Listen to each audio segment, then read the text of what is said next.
Facebook Live Mindset Breakthroughs the UPW way. I am your host, Sandra Bravo, all the way in Gold Coast of Australia. So it may be day for you, it may be nighttime, it would be morning if you're in Europe. So welcome. Today, I have a very exciting topic to talk to you about, which is environment is stronger than willpower. I'm very excited. So you may want to be taking your notebook and your pen out, and I want you interacting with me on the chat. I don't really read the comments while I'm talking to you because I want to be fully present and focusing on you and giving you all the attention that you deserve. However, I do go afterwards to check the comments and I reply to all of them. So engage with me. Let me know what's your name and where are you watching from today. You may be in the USA where it's nighttime, or in Mexico where it's late at night. You may be in Europe just waking up in bed at 6 in the morning. You may be in Asia where it's lunchtime, midday, or you may be here in Australia with me where it's 2 in the afternoon. So whatever you are, just share in the comments. You may be watching this afterwards, after it's been live, and if so, go ahead and let us know your name and where you're watching it from afterwards. And I want you to engage. If anything that I talk about triggers something in you, gives you an aha moment, a breakthrough, an insight, a memory, oh my God, now I can see why, right?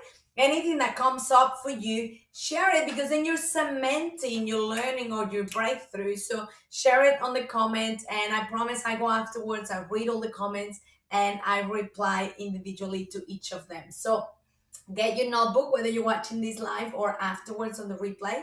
Environment is stronger than willpower. We've been talking about all the different topics that Tony Robbins teaches in his live events, because UPW Virtual is coming. And I have a very special guest today because she did the very first UPW Virtual in the history of humanity last month, here with me in my home office. And she is very young because I did UPW physically in person for the first time about 10 years ago in Sydney, Australia. And it was life changing for me. If it wasn't because I did UPW virtual, I probably would still be stuck in a full-time job working 8, 10, 12 hours ago, 12 hours a day, feeling miserable and empty, and not being a present mom for my kids. My kids were very little when I was fortunate enough to quit my full-time job, which, by the way, right now I probably wouldn't even have a job anyway, because my job was in the corporate world of travel. And right now with the pandemic being travel, I probably wouldn't even have a job anymore. And if I did, I'd probably be whinging and unhappy and miserable that I would be working 8, 10, 12 hours a day and barely making ends meet. But because I attended UPW with Tony Robbins, and it totally changed my limiting beliefs, it allowed me to overcome the thinking that I had, because the thinking that created the problem is not the same thinking, is not the same mind that can get you out of that problem or that thing that is making you feel unfulfilled or unhappy. So you need a different thinking than the one that got you into that situation. And it was thanks to Tony Robbins at UPW that my limiting beliefs were removed, eradicated, and new, more empowering beliefs were put into my subconscious, which allowed me to take action, to have what it took for me to quit my full-time job and start my own business and become an entrepreneur. And I'm fortunate enough, 10 years later, I run a very successful business from working from my home office, and I have the privilege of being a present mom for my kids over the years, being able to drive them to their special events, schools, competitions, and anything that matters, and being there for them. So I said to them, after 3 p.m., I become an Uber mom, right? I wear my taxi driver hat and I'm the Uber mom, going from school to cheerleading to touch football to beach volleyball to tennis to Spanish to swimming and whatever any activities they might choose to do. Thank God my oldest daughter, Allanah, who is 13, she's now doing what we call distance education. It's different from homeschooling. Homeschooling is like the parents are the teachers, and trust me, that's for saints. I take my hat off to parents who can do that. That's definitely not for me. Distance education is pretty much a private school that is run virtually. And these people, I did a lot of research. I found the best of the best. They've been doing it for over 8 years here in Australia, and no one come close to them. They've got their system down. They have a professional studio where the teachers record the videos. And my daughter went from, I hate maths, to mom, I love maths. I understand the teacher so well. And when she does it, she can just watch a video again and again because she doesn't have all the distractions from the peer group at school. She doesn't have all of the other friends distracting in class because you miss something that the teacher said. But look, the teacher is not going to go and see each of you individually later to get you up to date on the thing that you missed out. But when you're doing distance education from home, if you miss something, you just play the video again. And you don't have all the peer pressure, distractions behind you. So she's loving it. She's thriving. She gets her school work done in 3 hours instead of 6, which means we get to spend a lot of quality time together. We're going to play golf tomorrow morning together. We're going to do our 4-kilometer run around the lake in the morning with our puppy. And, Allanah is learning the importance of environment is stronger than willpower. And when I did UPW 10 years ago, I always thought, wow, I can't wait to come back here again with my kids. But there were little babies back then. So now Alannah's 13. She's officially a teenager. So I was told she's allowed to come now.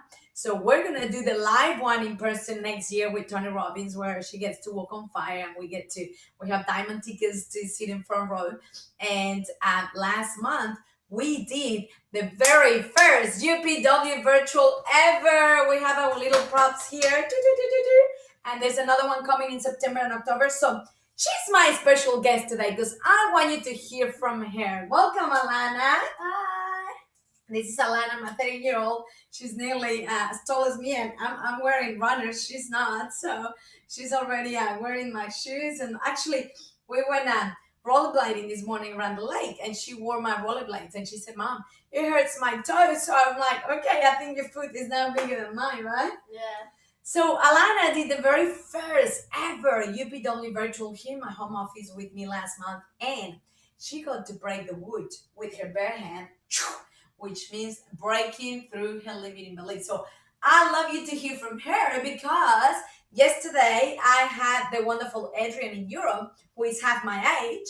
I'm 42, he's in his 20s, and he's a male, half my age. So you hear a complete different perspective, okay? From a different gender, different age. Today you have a complete different age group. You have a 13-year-old here who did UPW virtual. And Allanah, how was the experience for you? It was really exciting and fun, and like I could even say life-changing. Like it was so fun. I actually wanted to break another piece of wood like right after. Yeah, we did it. And she's like, Mom, that was amazing. Can I do it again? Get me another one. Get me another. And you know what was so powerful for me to watch? It's like the amount of limiting beliefs that someone like me at 42 has compared to a 13-year-old. Because we adopt all of this crap into our subconscious as we go through life experience. So for me, I would have like a ton of them to write, and I would be freaking out, and I would be fearful of failure. What if I don't break it? Oh my God, all of this. For Allanah, it was nothing. It was like, okay, come on, Tony, let's do it. Come on, I want to do it now, right? You were like, I'm ready. And then no hesitance.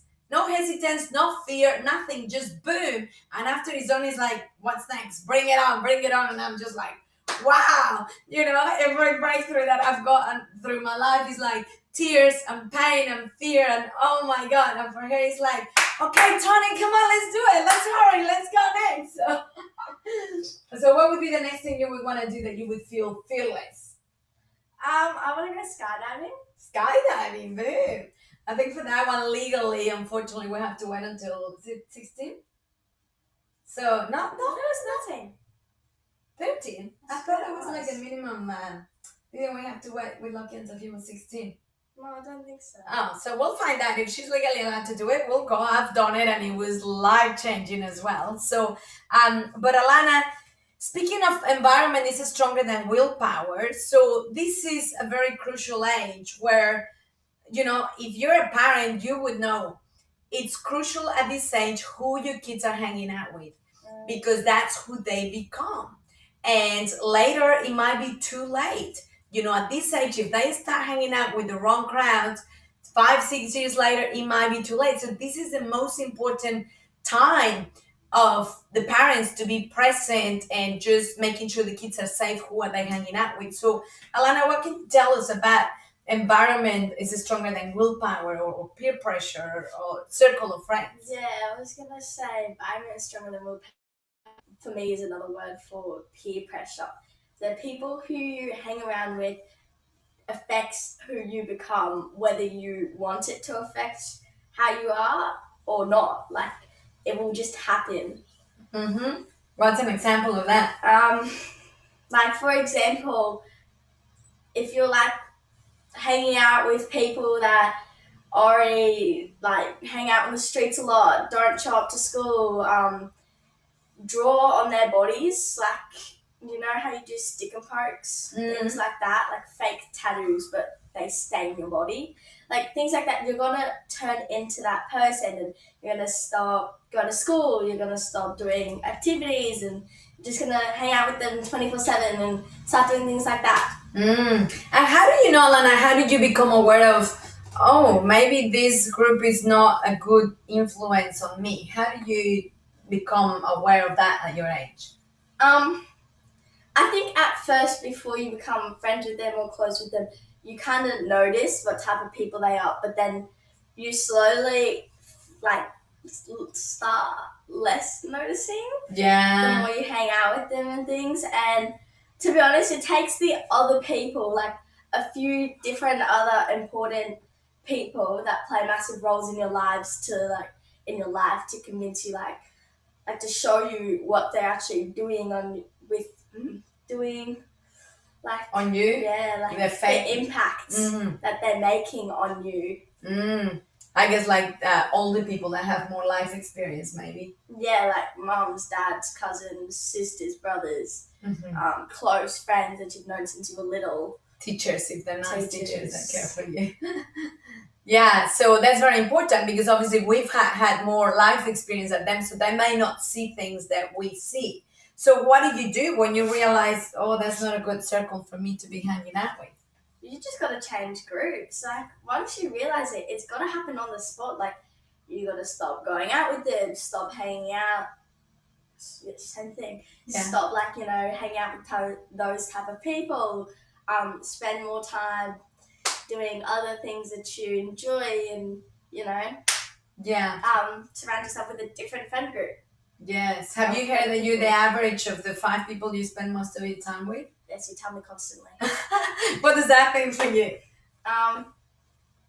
Well, yeah, it's same thing. Peer pressure, your friendship circle, like, Yeah.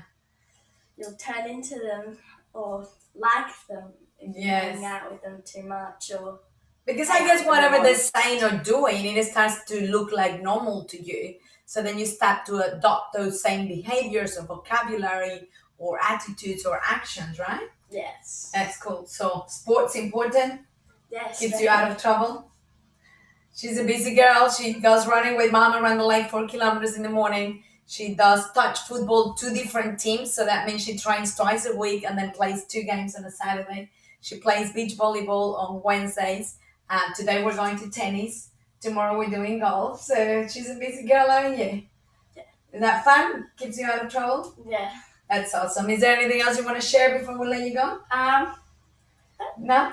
Thank you, Allanah. That was amazing. How many of you would like to be 13 when you start your journey of mindset, leadership, personal development? Gosh, I wish I started when I was her age. I would have been like on top of the wall, right? But I guess all of those things started to become more and more common, or we started to become more and more exposed. And this thing is huge, because let me tell you, you may have all the willpower in the world to, I don't know, lose weight. Let's say you want to become fit and you want to be strong, fit, thin, energetic, and lose some weight, right?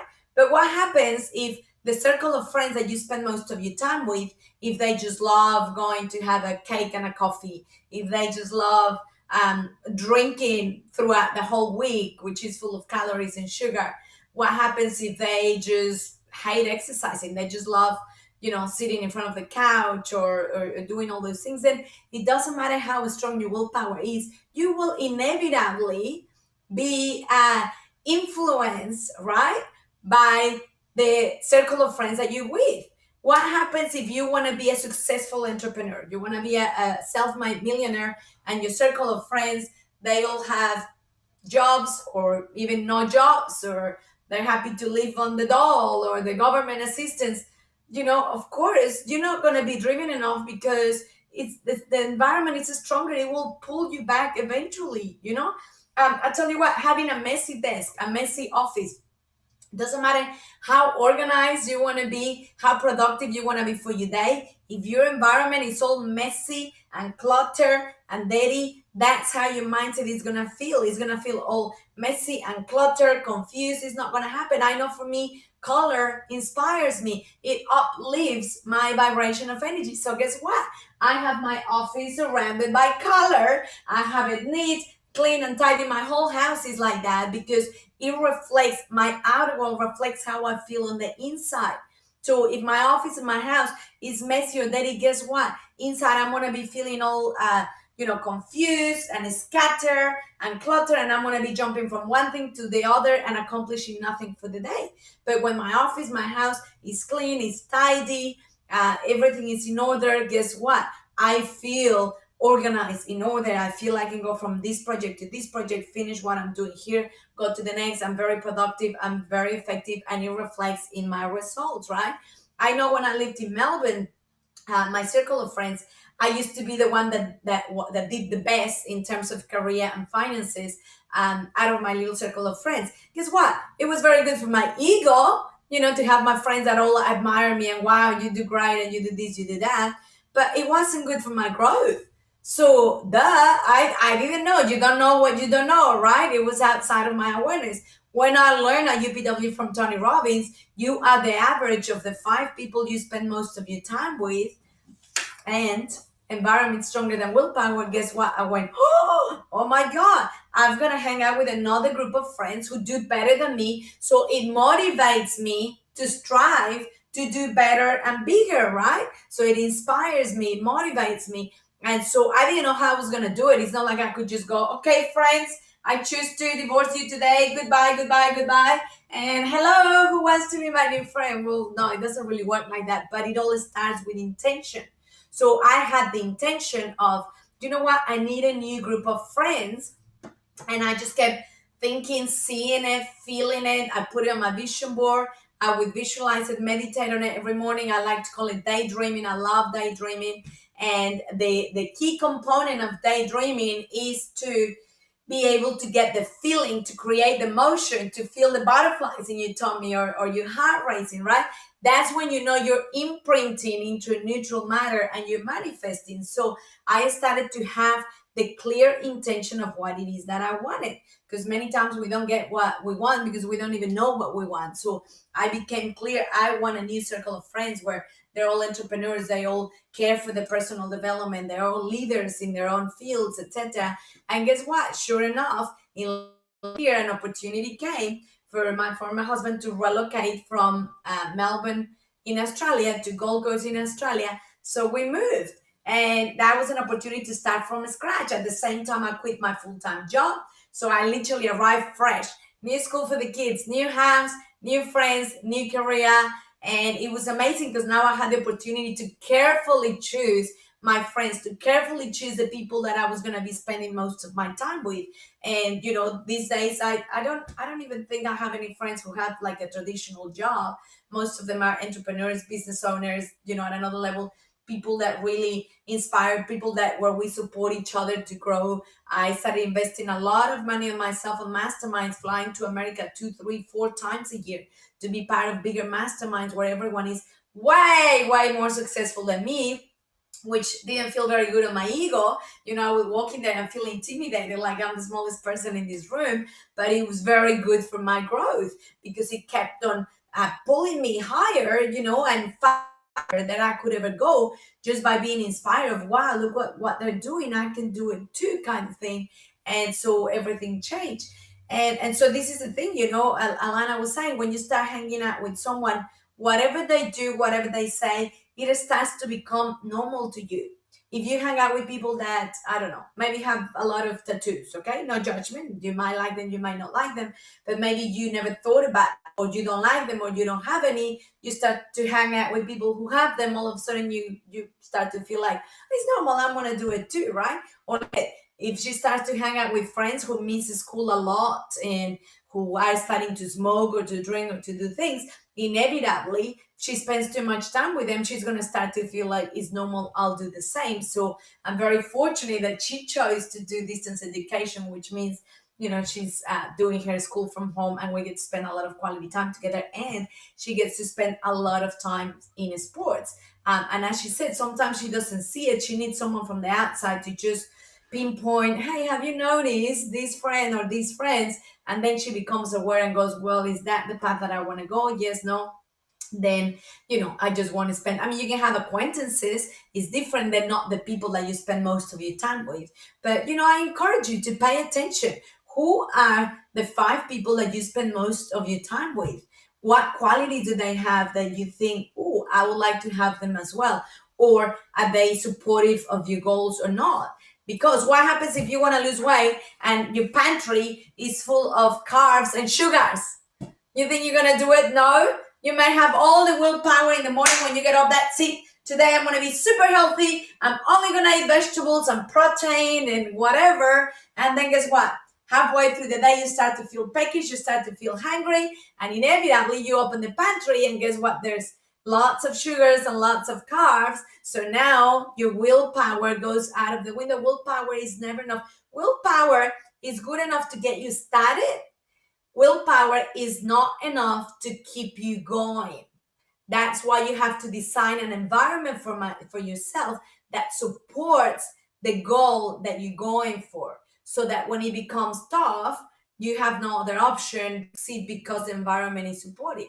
So, you start with willpower in the morning. I'm going to be really good. I'm going to be really healthy. Get stuff halfway through the day. You go into the pantry, the environment doesn't support you because all you have in the pantry is junk. It's carbs and sugars, which are not good for anyone. They're just poison. Happens is now the willpower goes out of the window, the environment takes over, and the environment has crap. But what happens if I had a lady that I'm hiring as our chef today, and she said, oh, I pick up this beautiful bread every Wednesday evening, blah, blah. You want me to bring you some? And I'm like, no. No, I said, because warm, beautiful bread is delicious. I said, and if it's in my house, I'm going to eat it. And I said, and, carbs just don't sit well with me. I said, so, no, thank you. Don't bring it. I just want you to cook low carb meals, healthy, with a lot of protein, a lot of natural fats, a lot of vegetables, etc. And, because if it's there, you'll have it. If there's a tub of ice cream in your freezer and you're having the blues today, you're having one of those days, guess what? You're gonna end up going because it's there. But if it's not there, you'll find something else to satisfy your, whatever emotion you're going through, whatever feeling you're going through. So I encourage you to take an inventory of your environment. Is your environment supporting you? Is the group of friends, is your peer group, the way your peer group sees you, you will never outdo that. If your peer group sees you as a lazy person, as a someone who gives up easily, guess what? You will just match your expectations. So you need to be surrounded with a peer group that see you as successful, as someone that goes for the dreams, as someone that never gives up, and someone that keeps their word. Because if your peer group sees you as that, guess what? You will live up to their expectations. So how does your peer group sees you at? I encourage you to get a notebook, get a pen, and spend some time on this. Make names. Who are the people? You may have all these friends, but really, who are the ones that you spend most of your time with? The top 5 that you spend most of your time with, and write down the names, and then analyze their qualities and what they do for you. Is it supportive of your goals? Is it getting you closer? Is your peer group, your environment, getting you closer towards your goals, or is it pulling you further away from your goals? And that's how you make a decision. Is your environment in your home or in your office, does it inspire you to be productive, to be effective? As I said to you, for me, color, having my office clean and tidy, it really supports me to feel focused and clear and productive and achieve goals, right? How is your environment? How's your desk? How's your inbox? Is your inbox and your email full of emails? Guess what? If I open my inbox and it's full of emails, I straight away feel scattered and confused, and I can't focus. I'm already overwhelmed by looking at them. So anything that is in my inbox, it sits there because it requires my attention. It requires action. Otherwise, if I already open an email and action it, it's already filed in the proper folder, or deleted if I don't need it, or whatever. But if it's in my inbox, it's because it's waiting for an action from me. Otherwise, it doesn't sit there, because then I'm gonna feel overwhelmed, scattered, and all of that. So I encourage you to take an inventory, a stock take of your environments. How is your environment for health? Is it supporting you? How is your environment for finances, for career, for your family, your relationships? Is it supportive of your goals or not? Do you even have a goal? Are you clear on what you want? So analyze it, write it down, become clear what you want, and then redesign each of your different environments to make sure they are supportive of your goals and they're getting you closer. So this is a topic that I love. I could keep going forever, and I want to invite you to take this topic deeper and further to a webinar where you're going to see the link to register in the comments below. It's absolutely free. That means you pay nothing. Thanks to Success Resources, I'm doing a 2-hour webinar. So block it into your calendar.